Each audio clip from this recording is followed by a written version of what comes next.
En esta hora, mis hermanitos, primero que todo, quiero recordarle a la iglesia que este servicio se hace con el objetivo y solo objetivo de encontrar una verdad que está escondida en las Sagradas Escrituras.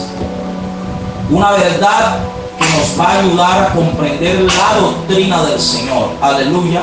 Y que en medio de todo lo que nosotros podamos escuchar alrededor en este mundo, necesitamos que la luz de Jesús nos ha sido dada a través de su palabra, resplandezca y sea la que pueda mostrarse siempre sobre todas las cosas. Entonces, hace ya unos días, así como hicimos en la enseñanza pasada, gloria a Dios, así como hicimos en la enseñanza pasada, que tocamos parte de unas inquietudes que había, hermanos que le habían preguntado acerca de lo que era el otro consolador mencionado en la palabra. En esta semana que pasó, me decía un hermano, hay una persona, un amigo que es católico, y empezó a hablarme de la Escritura y empezó a mostrarme, a decirme, que la iglesia católica era la iglesia que había fundado Jesús, era la iglesia que había sido establecida cuando Jesús dejó a Pedro como pastor de la iglesia. Y entonces empezó a hacerme estas clases de preguntas, hacerme estas clases de observaciones. Y bueno, a pesar de que hay que tener cuidado con esta clase de diálogos, porque hay diálogos que traen confusión, de igual manera es bueno que la iglesia hoy por hoy aprenda a defenderse de todo esto que escucha. ¿Y cómo nos vamos a defender? No nos vamos a defender con la tiranía, con la sátira, con el sarcasmo, o sacando frases sencillas como Dios sabe que yo lo amo y yo estoy aquí en esta iglesia y aquí no me saca nadie, porque eso no es realmente la exposición de la doctrina. Eso, como se conoce en el mundo vulgarmente, son ya los últimos tiros, dice el mundo, de ahogado. Entonces nosotros no estamos en esa tónica. En esta hora nosotros vamos a aprender algo acerca de la Escritura. Hoy vamos a aprender a mirar lo que es este maravilloso libro llamado Biblia. Vamos a mirar de una forma básica cómo él está conformado, cómo está compuesto, cómo es su estructura, hacia qué nos dirige este libro, por qué hoy existe este libro.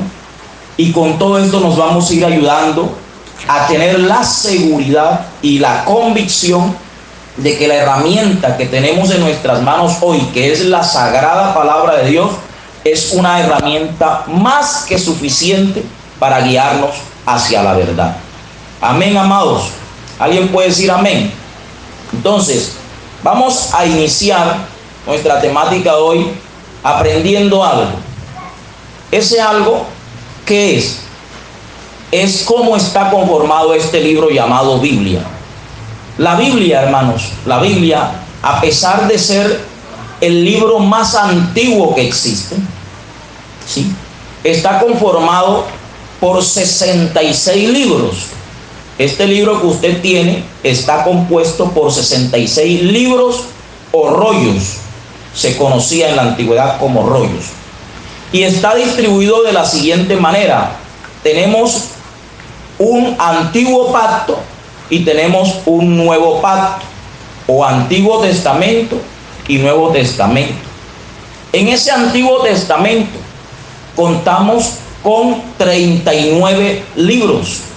En el Nuevo Testamento contamos con 27 libros, que usted al sumarlo le da una cantidad de 66 rollos que componen la Biblia. Dentro de estos libros encontramos que la Biblia está estructurada por etapas.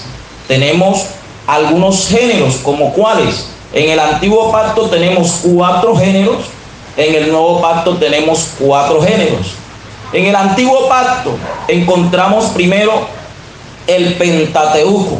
¿Qué es el Pentateuco? O lo que aprendíamos en la enseñanza pasada, o lo que llaman algunos el Torá, allá los hebreos. que significa ley. ¿Qué es el Pentateuco? Los primeros 5 libros de la Biblia. Hablamos de Génesis a Éxodo. Encontramos el Pentateuco, que es la ley. Encontramos unos libros históricos que van desde Josué hasta Esther. Encontramos unos libros poéticos o de sabiduría que van desde Job hasta Cantar de los Cantares, y encontramos unos libros proféticos que van desde Isaías hasta Malaquías, que es el último libro del Antiguo Testamento. Así está conformado el Antiguo Testamento en esas 4 facetas. El Nuevo Testamento, de la misma manera, está conformado por 4 evangelios, que son los primeros. Está conformado por un libro de puros hechos de la iglesia, y tiene su mismo nombre, Hechos de los Apóstoles. Son las grandes hazañas y obras que hizo la iglesia primitiva en cabeza de aquellos hombres que Dios dejó para su servicio en esta tierra. Encontramos las cartas apostólicas que van desde Romanos, óigame bien, hasta el libro de Judas, y encontramos un libro de profecía, un libro profético sobre los últimos tiempos de la vida de la iglesia y de la humanidad, que se llama Apocalipsis, o normalmente conocido como Revelación. La Biblia está estructurada de esta forma. Ahora, hay que tener en cuenta algo, que este libro llamado Biblia, amados hermanos, al principio no tenía esa división. Cuando hablamos del Pentateuco, hablamos de un rollo que luego los mismos judíos lo dividieron en 5 fragmentos para poder tener un poco más manejo, más práctica, y poder ser leído en las sinagogas. ¿Sí? De allí salió un libro de principios llamado Génesis, que significa principio o comienzo. Salió un libro llamado Éxodo, salió un libro Levítico, Números y Deuteronomio. Estos nombres les fueron dados mayormente en aquel tiempo por los alejandrinos, los estudiosos de la Biblia, y ellos le pusieron sus nombres, así como la numeración de capítulos y versículos. Sin embargo, ¿en qué nos ayuda eso? A aprender a conocer que esta herramienta que hoy tenemos no ha sido una herramienta fácil de manejar para el hombre. Al hombre le ha tocado buscar en todo tiempo la dirección y la guía de Dios para poder interpretar este hermoso libro, que es el manual de vida de todo creyente. Ahora, para no centrarnos tanto solamente en este libro, que en un tiempo se creó más o menos por allá en cerca del año 381 después de Cristo, tuvo unos cambios y unos anexos por la gente de aquel emperador que involucró la famosa triunidad en la Biblia. Para no involucrarnos tanto hasta allá, porque ya eso lo vimos, vamos a ver realmente hacia qué punta el lenguaje de Dios, tanto en el Antiguo como en el Nuevo Pacto, ya que hay un verso que se encuentra en el libro de Hebreos capítulo 1 y verso 1, que todos conocemos ya, se puede buscarlo si así lo desea. Hebreos capítulo 1 y verso 1, que dice: Dios, habiendo hablado en otro tiempo a los padres por los profetas, en estos postreros días nos ha hablado por el Hijo, a quien constituyó heredero de todo. Entonces, cuando usted y yo llegamos a este punto, conocemos que es Dios quien ha hablado tanto en el Antiguo como en el Nuevo Testamento, pero que nunca lo ha hecho de forma directa, como aprendíamos en la enseñanza pasada. Dios en la antigüedad utilizó profetas, hombres de Dios, pero ¿quién les daba a ellos el mensaje de parte de Dios? Se lo daba Cristo Jesús. Así lo dice la palabra y así lo vimos en la enseñanza pasada. ¿Quién hablaba en ellos? El Espíritu de Cristo. En estos postreros tiempos, Dios nos habla a través de ¿quién? a través de su Hijo amado. ¿Cómo nos habla a través de su Hijo amado? A través del Espíritu Santo, ya que el Hijo de Dios recibió de Dios la promesa del Espíritu Santo y nos las dio a nosotros. Y a través de ese enlace espiritual, por medio de ese Espíritu que recibimos, Dios nos da lo que necesitamos para avanzar, sea revelación, sabiduría, doctrina, sanidades, todo lo que necesitemos nos los da Dios a través de su Santo Espíritu. Ahora, en la antigüedad, ¿qué hacía Dios? Dios hablaba y en ese hablar Dios revelaba de él al hombre. Cuando Jesús viene, ¿qué hace Dios? Dios revela a su Hijo al hombre. O sea, son dos formas distintas y dos funciones distintas que cumple el lenguaje de Dios en el antiguo pacto y en el nuevo pacto. Son dos cosas muy distantes. Además de esto, ¿qué tenemos nosotros que pensar? Que cuando nosotros hablamos de la vida de la iglesia apostólica siendo precursora y una iglesia fundada por Dios, ¿sí? Una iglesia fundada por Dios. La iglesia, como iglesia fundada por Dios, tiene unos orígenes no solamente en la palabra, sino en Cristo, tomando el tiempo de nacimiento de la iglesia. La pregunta que le hacían a mi hermano Giancarlos y a algunos hermanos que me preguntaban acerca de esto, me decían hermano, ¿cómo puedo yo presentar realmente a una persona católica que esa no es la iglesia que Dios estableció? Ya que la iglesia católica, sus feligreses afirman de que fue la iglesia que estableció Jesús en el siglo I. Y entonces cuando llega esa pregunta, pues la respuesta es fácil y es sencilla, y allí es donde tenemos que empezar no solamente a mirar la Biblia, sino a entender lo que Dios nos ha dado. ¿Qué sucede, hermanos? En primer lugar, no quiero que la iglesia, el pueblo de Dios de hoy, la iglesia apostólica, empiece a debatir sobre temas sin razón, como cuáles.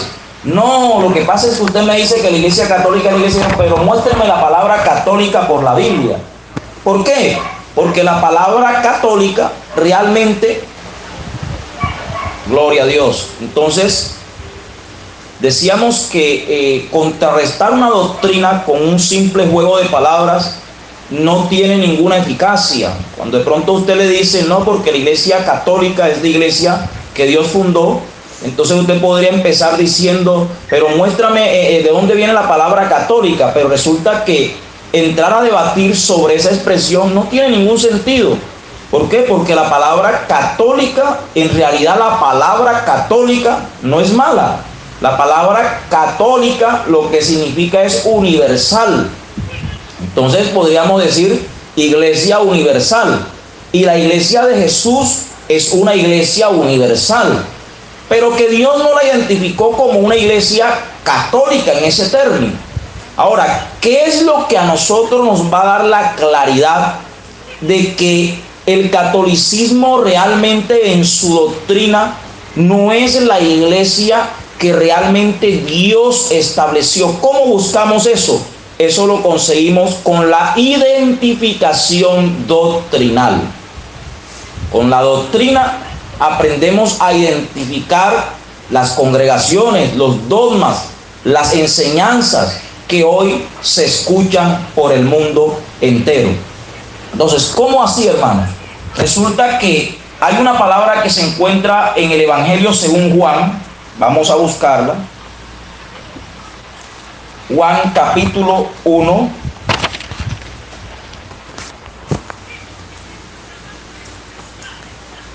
Juan capítulo 1. Y vamos a leer desde el verso 17 al verso 18. Y dice de la siguiente manera: pues la ley por medio de Moisés fue dada, pero la gracia y la verdad vinieron por medio de Jesucristo. A Dios nadie le dio jamás. el unigénito Hijo que está en el seno del Padre, Él le ha dado a conocer. Partiendo desde este punto, debemos tener claro que Jesús, el Hijo de Dios, es el único que fue facultado por el mismo Dios para dar a conocer a Dios. No hay otro mecanismo, no hay otra fuente, no hay otro medio, ya que Él es el único mediador entre Dios y el hombre. Ahora, si Jesús es el único capaz de dar a conocer a Dios, y Dios es verdad, Jesús dijo: yo soy el camino, la verdad y la vida. Si Jesús es el único capaz de presentar la verdad de Dios al hombre, la doctrina verdadera de Dios al hombre, entonces tenemos que iniciar por allí. ¿Qué fue lo que Jesús le enseñó a sus discípulos? Allí parte todo. Cuando empezamos a hacer el recorrido de las enseñanzas de Jesús, ¿qué enseñó Jesús? Entonces vamos a iniciar una serie de normas, el recorrido por la Escritura sobre una serie de normas, preceptos, mandamientos escritos que el Señor va a darle a Israel. Y podríamos iniciar con una lectura que se encuentra por allá, hermanos. Vamos a buscar en el libro de Éxodo, capítulo 20. Ahí vamos a tomar cierta base de la ley de Dios. Sabemos que allí encontramos la descripción de los 10 mandamientos principales de la ley de Dios. ¿Por qué principales? Porque todos sabemos que en el Antiguo Testamento, por todo, tenemos 613 leyes que Dios le dio al hombre para que en la práctica diaria, en la vivencia de estas, el hombre pudiera encontrar la vida, por práctica, por obras. Y entonces usted empieza a ver desde el capítulo 20, verso 1, dice: y habló Dios todas estas palabras diciendo: yo soy Jehová tu Dios, que te saqué de la tierra de Egipto, de casa de servidumbre. No tendrás dioses ajenos delante de mí. Cuando tú empiezas a ver esto, mira el 4 lo que dice: no te harás imagen, ni ninguna semejanza de lo que esté arriba en el cielo, ni abajo en la tierra, ni en las aguas de debajo de la tierra. Verso 5: no te inclinarás a ellas, ni las honrarás, porque yo soy Jehová tu Dios, fuerte, celoso, que visito la maldad de los padres sobre los hijos hasta la tercera y cuarta generación de los que me aborrecen.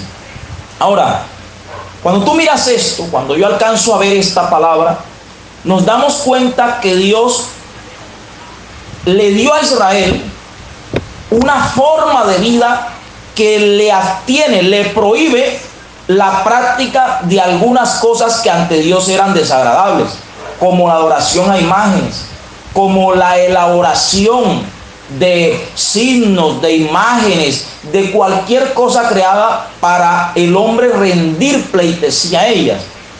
Si yo en esta hora me preguntara ¿para qué Dios le dio esto a Israel? Pues no era para más nada, sino para que Israel se abstuviera de tener otro motivo de adoración. ¿Por qué? Porque la única razón de la adoración del pueblo de Dios era ese Dios que los había sacado de Egipto. Dice el Señor en su palabra en el libro de Isaías: a todos los llamados de mi nombre, para gloria mía los he creado, dice el Señor. Es decir, Dios no quería que el hombre tuviera otro objeto de adoración.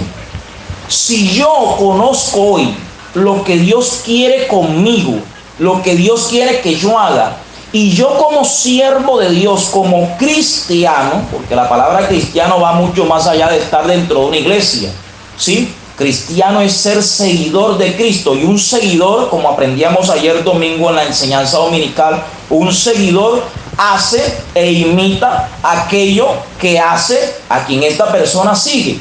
Entonces, si Dios le había dado estas leyes a Israel para que se siguiera por ellas, y yo como seguidor de Cristo hago algo diferente, ¿qué garantías tengo yo de encontrar una salvación o una entrada al reino si estoy conduciéndome de una forma distinta a lo que Dios me ha dado como evangelio para encontrar una vida. Entonces, no es correcto que la iglesia apostólica o nosotros como creyentes empecemos a debatir con creyentes de otras congregaciones basados solamente en rótulos. No, lo que pasa es que la iglesia donde yo estoy es la iglesia apostólica, porque fue fundada sobre el fundamento de apóstoles y profetas. Dice el otro, pero la iglesia donde estoy yo es la iglesia de los santos de los últimos días, porque el Señor dijo que había una multitud vestida de ropa blanca, o sea que eran santos, y cada uno va a defender su posición doctrinal por un rótulo que tiene cierta significancia, pero no garantiza que tales congregaciones tengan una vida agradable a Dios, por lo cual no garantiza que sea la iglesia de Dios. Realmente, ¿cómo identifico yo a la iglesia de Dios? Hermanos, yo identifico a la iglesia de Dios por su vivencia. La vivencia cristiana, el testimonio, me va a decir a mí si realmente yo soy siervo de Jesús. Jesús en ningún momento dijo, el árbol se conoce por su nombre. Hoy normalmente usted dice, ese árbol es de mango, y lo llama mango, pero Jesús llegó a decir, el árbol no se conoce por el nombre, se conoce por el fruto, la calidad de vida, las acciones, la forma de proceder, los motivos y razones que tengamos para acercarnos a Dios son los que definen quiénes somos nosotros, si somos o no somos pueblo de Dios. Ahora, si nosotros en esta hora empezáramos a analizar ¿qué prácticas se realizan hoy en día en las congregaciones llamadas congregaciones de Dios? Nos vamos a dar cuenta de realidades que son producto, motivo de grandes tristezas y mucho más, creo que para Dios. ¿Por qué? Porque si hoy, como le sucedía a nuestro hermano allá en Cincelejo, porque si hoy alguien me dice a mí, mira, pero es que la iglesia donde yo estoy, que es la iglesia madre, que es la iglesia católica, la que fundó Jesús en el siglo I, esa es, porque lo dice el libro de Mateo capítulo 16 y verso 13 en adelante. Allí me aparece una verdad, allí me aparece donde el Señor pregunta, ¿y quién dicen vosotros que soy yo? Y Pedro responde, tú eres el Cristo, el Hijo del Dios viviente. Jesús le dice, bienaventurado eres Simón, hijo de Jonás, porque no te lo reveló carne ni sangre, sino mi Padre que está en los cielos. Y yo también te digo que tú eres Pedro, y sobre esta roca edificaré mi iglesia. Entonces con eso me dice esa persona, viste que la iglesia católica es la que fundó Jesús. En ningún momento la Biblia está diciendo, tú eres Pedro y hoy te pongo sobre una iglesia que es la iglesia católica, porque la palabra católica no define verdad, católica significa universal. Entonces cuando yo miro eso, ¿a qué se refirió Jesús entonces? El testigo de Jehová hoy en día dice, porque mira, vosotros sois mis testigos. ¿Viste que Jesús está hablando de los testigos de Jehová? Jesús está hablando de los testigos de Él, porque tuvieron una experiencia personal con Él y recibieron un llamado, recibieron una transformación y una doctrina que los hace ser partícipes de la revelación de Dios. No son testigos por denominación o rótulo, no son testigos porque la personalidad jurídica dice somos los testigos, sino son testigos porque tienen la elección, tienen la transformación y la revelación de Dios, y además de eso, la autoridad de Dios para la administración sobre su iglesia. Entonces, al mirar esto, amados hermanos, al mirar esto en esta noche, de esta manera, ¿cómo identifico yo entonces? ¿Quién me saca a mí esa confusión si eso no es la misma Escritura? Aprenda esto hoy. El mejor intérprete de la Escritura es la misma Escritura. Porque la Escritura no es un solo libro. La palabra Biblia significa biblios, que significa libros. Son 66 rollos contenidos en un solo libro. Entonces, si yo miro lo que acabamos de leer en Éxodo 20, que dice, no te harás imágenes. Ahorita, ¿dónde se practica esto, hermanos? Si la Biblia me dice, no te harás ni tendrás dioses ajenos delante de mí, pregúntese dónde se practica esto. No es la Iglesia Apostólica en quien tiene estas prácticas. Inclusive muchas doctrinas, aunque tengan algunas cosas distintas a nosotros, se abstienen de vivir esa vida de devocional ante lo que son imágenes y santos creados por el hombre. No podemos permitir que una frase de alguien nos confunda, porque para eso tenemos la Escritura. Si yo miro la Escritura que me dice, no tendrás dioses ajenos. Ahora, aquí tengo en este momento una serie de términos, de argumentos o de razones que nosotros podemos poner sobre la mesa para comprender realmente si una doctrina es una doctrina verdadera en Dios o no. Ejemplo, tenemos ahorita cómo se identifica definitivamente o doctrinalmente la Iglesia del Señor. Dice Juan capítulo 7, versos 37 y 38, dice: el que cree en mí, como dice la Escritura, de su interior correrán ríos de agua viva. Vamos a armar aquí una pequeña cadena. El que cree en mí, como dice la Escritura. Ese término lo utiliza toda persona de toda congregación. Pero ¿cómo dice la Escritura de Jesús? Aquí viene la parte importante. El que cree en mí, como dice la Escritura. Entonces, ¿cómo dice la Escritura de Jesús? ¿Quiénes me pueden mostrar a mí qué dice la Escritura de Jesús? Pues sus testigos. Nadie más que sus testigos. Inclusive lo que muchos hacen hoy, no, yo me dejo llevar porque yo oro y yo recibo de parte de Dios y Dios me muestra. Ni siquiera eso es algo realmente válido en la revelación, porque para eso Dios dejó testigos allí plasmados en la Escritura. Entonces, ¿qué dicen los testigos? Efesios capítulo 2 y verso 20 me habla sobre cómo debo de creer yo, cómo debo de fundamentar mi fe, cómo yo debo edificar mi fe. Allí en Efesios 2:20 dice la palabra: edificados sobre el fundamento de apóstoles y profetas, siendo la principal piedra del ángulo Jesucristo mismo. Eso quiere decir que como dice la Escritura de Jesús que yo debo creer, como dicen los apóstoles y profetas. ¿Qué dicen los apóstoles y profetas de Jesús? Allí viene la parte importante. ¿Qué dicen los apóstoles y profetas de Jesús?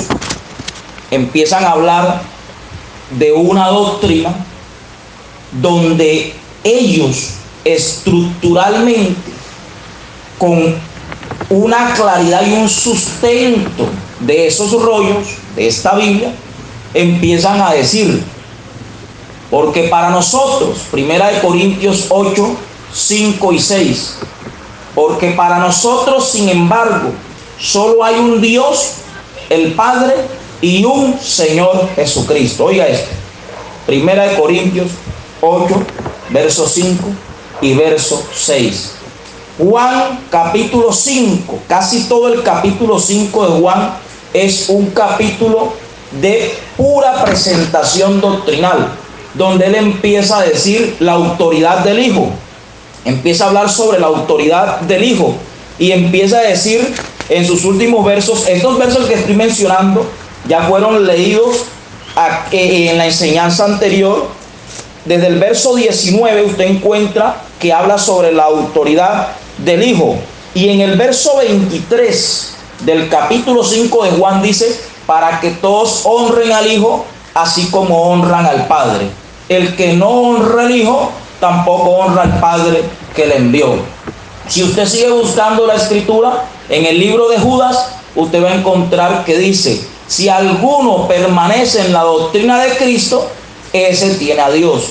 Si alguno no persevera en la doctrina de Cristo, ese no tiene ni al Padre ni al Hijo. Y usted empieza a buscar todos los versos que en las enseñanzas anteriores hemos visto referente a Padre e Hijo, como en la última enseñanza vimos la veracidad de la deidad de Dios.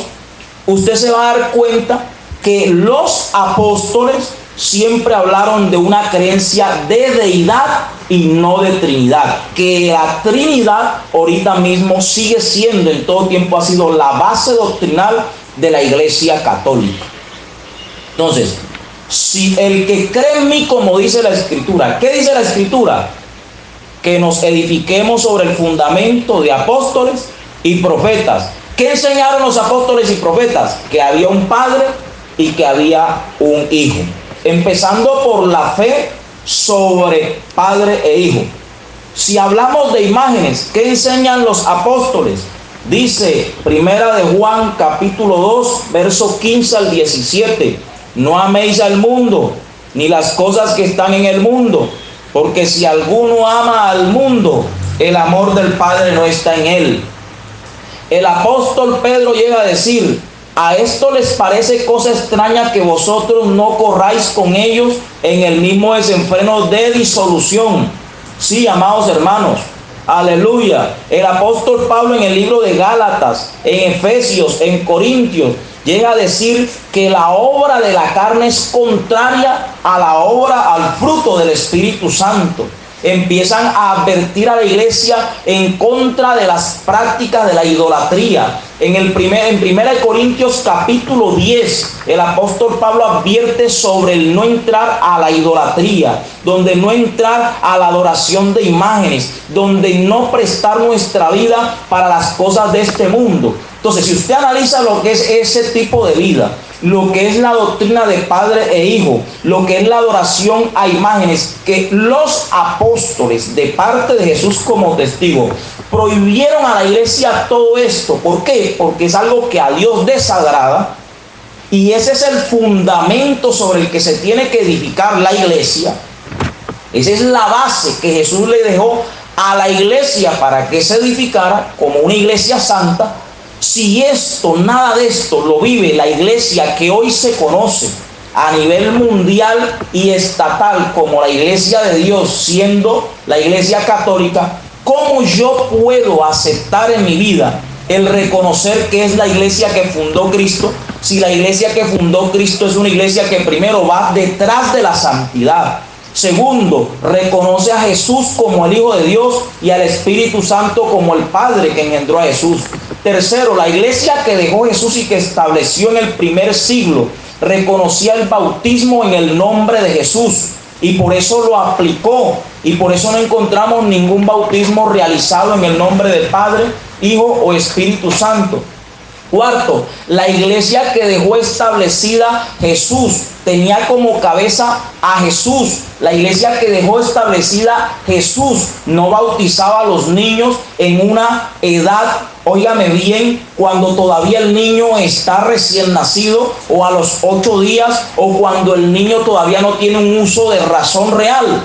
La iglesia que dejó Jesús tenía unas prácticas distintas. ¿Sabía usted que aunque María, óigame bien, la madre de Jesús, fue reconocida como una mujer, un vaso de Dios, que fue el vaso que Dios utilizó para traer a su hijo al mundo, nunca ninguno de los apóstoles rindió pleitesía a María, porque reconocían que aunque había sido un vaso, ella solamente fue el medio que Dios utilizó para traer a este mundo a quien sí había y hay que adorar por los siglos de los siglos. Entonces, muchas cosas hoy, en todo esto lo que hemos hablado, en la vivencia, no en el hablar, en la vivencia nos puede ayudar a identificar fácilmente cuál es la iglesia que Dios dejó establecida un día. Nosotros no tenemos por qué confundirnos. Ahora, en cuanto a los libros, que de pronto es un tema que iniciamos la vez pasada, y lo hemos hecho de forma sencilla. En cuanto a los libros, me hacían una pregunta y me decían: hermano, ¿cuáles libros son inspirados por Dios? Resulta que 2 de Timoteo 3:16 dice: toda la escritura es inspirada por Dios. ¿Qué es lo que sucede? Que hay libros que fueron escritos por revelación directa de Dios, y algunos fueron escritos siendo inspiración de Dios por hombres que recibieron de forma indirecta el mensaje de Dios. Dentro de esos tenemos los primeros 5 libros que mencionábamos del famoso Pentateuco, que es un rollo que recibió Moisés. ¿Pero de dónde lo recibe Moisés? Pues es una revelación directa que Dios le dio a Moisés. El libro de Éxodo, Levítico son leyes que Dios le dio a Moisés de forma directa allá en el monte Sinaí, donde recibe el mensaje de parte de Dios. Los libros como Reyes, Crónicas, de pronto como los libros de Nehemías, fueron libros que se escribieron bajo la inspiración divina de hombres que tenían como objetivo recibir de parte de Dios la claridad de las cosas para guiar a su pueblo, pero fueron escritos de forma histórica. Eran los sucesos, las narraciones, las hazañas que hacía Dios, y siempre habría alguien que tomaba registro de aquello. El libro de Crónicas y de Reyes son registro de libros que fueron hechos a mano por escribas, que en ese tiempo todo lo que Dios hacía, todo lo que el rey hacía, lo iban escribiendo allí, pero permitido por Dios como inspiración de Dios, para que hoy nosotros tengamos la veracidad, la claridad de lo que hacía Dios en la antigüedad y para qué nos sirve a nosotros. Entonces, cuando a mí me digan qué libros Dios escribió Dios directamente Dios, podemos hablar de un Pentateuco, la ley directa que escribió Dios al hombre.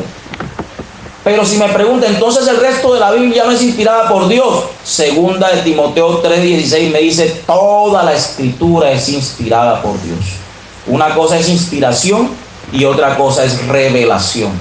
La revelación es aquello que está escondido en Dios, y Dios en su misericordia se digna en compartirlo con nosotros a través del Espíritu. Nos da a conocer sus misterios, y la inspiración es el motivo real por el que Dios decide hacer aquello. Entonces, toda la escritura tiene un motivo real en Dios para que haya llegado a nosotros, pero no toda revelación ha sido dada de parte de Dios al hombre. Hay cosas que solo están en Él y serán de Él. Algunos las dará Él y no será para todos, como el caso de Daniel, y hay muchas que la iglesia recibirá para avanzar, para caminar, para crecer y para ir ampliando su conocimiento acerca de aquel ser en quien ha puesto su fe. Recordemos que parte de la salvación se basa en conocer a aquel que nos salva. ¿Sí? Así lo dice Juan capítulo 17 y verso 3. Y esta es la vida eterna, que te conozcan a ti, el único Dios verdadero, y a Jesucristo, a quien has enviado. Entonces, quiero dejar hasta aquí, dejando esto apenas como el inicio de cosas que vamos a desarrollar y que poco a poco vamos a ir conociendo cómo identificar nuestra doctrina. La doctrina hay que identificarla. ¿Por qué somos apostólicos? Ese es lo que hemos venido enseñando con cada tema en estos servicios de carácter doctrinal. ¿Por qué somos apostólicos? No, pero es que la verdad es la que tengo yo porque yo soy católico. Pues hoy hemos visto parte de lo que es el catolicismo y lo que el catolicismo practica. Y si yo practico algo que no es agradable a Dios, pues yo no puedo convencer a alguien de que yo soy un creyente. Mire eso, hermano. El día que un grupo de personas en tiempo de Jesús le dijeron, nosotros somos hijos de Abraham, Jesús les llegó a decir así de claro, les dijo, vosotros sois hijos de vuestro padre, el diablo. Una palabra bastante fuerte. Pero ¿por qué Jesús le dijo aquello? ¿Por qué los identificó como hijos del diablo? Dice la palabra, porque las obras de vuestro padre queréis hacer. En otras palabras, lo que tú haces es lo que dice quién eres. ¿Sí? Yo soy la iglesia de Dios. No, la elegida de Dios se comporta como una iglesia que agrada a Dios. Y si yo hago todo lo contrario a lo que Dios me enseña en su palabra, por mucho que diga yo somos la iglesia que fundó Cristo en el primer tiempo, pues mis palabras quedarán en el viento. Muchos serán engañados, dice la palabra, pero aquel que tenga de verdad la unción del Espíritu Santo conocerá no por palabras sino por hechos de verdad dónde está Dios. Entonces, mis amados, en esta hora que Dios les bendiga de una forma especial, vamos a hacer una oración y vamos así a ser despedidos de este servicio, mas no de la presencia del Señor. Dentro de poco